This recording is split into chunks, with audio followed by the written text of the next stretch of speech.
لازم يا اسلام انا عندي في حلول، لازم عندي. انت بتقول حته نقاط الضعف في الحته الهجوميه، لا انت عندك في الحته الهجوميه عندك لعيبه كتير جدا تقدر تعمل لك الفارق. عندك زيزو، عندك مصطفى فتحي، عندك مرموش، عندك تريزيجيه، عندك مصطفى محمد، عندك بعض اللاعبين يقدروا يعملوها لك بشكل جيد. يمكن احنا بنتفرج، انت ليه بتلعب بثلاثه؟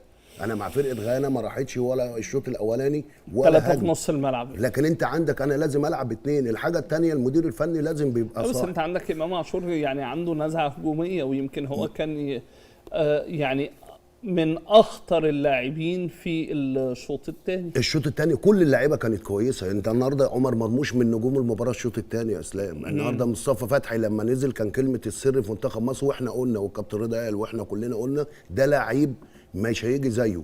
لعيب عنده ثقه، لعيب بيقدر مع الفرق ديت يقدر يباص ويعمل كنترول وبيروح على الكوره ويقدر يعمل لك هجمات مرتده، او عنده سرعات يقدر يروح يعمل لك شغل كويس جدا مع صلاح لما ربنا يشفيه، مع مصطفى محمد، مع زيزو، مع تريزيجيه. لكن انا بكلمك انت عندك الاخطاء الدفاعيه مشكله. حاجه الثانيه انا مش عارف هو النني عايز ايه. يعني انت هو النني ده حكر على المنتخب؟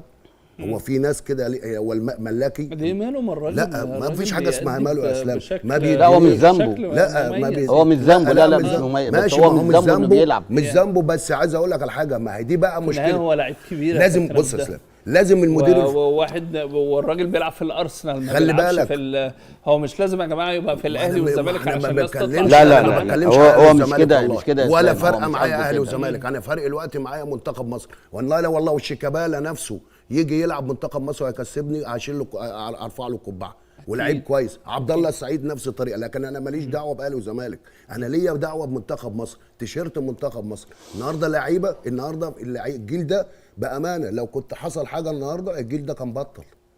في لعيبه كتير كانت هتبطل مش هتيجي منتخب مصر. لكن انا بكلمك الراجل عنده ضعف شخصيه. النهارده الراجل مش عارف مصلحته. انت ربنا قدر يعالج مش قدر. في الشوط دي لعيبه يا اسلام. ده لا دي لعيبه، دي لعيبه في الملعب. يعني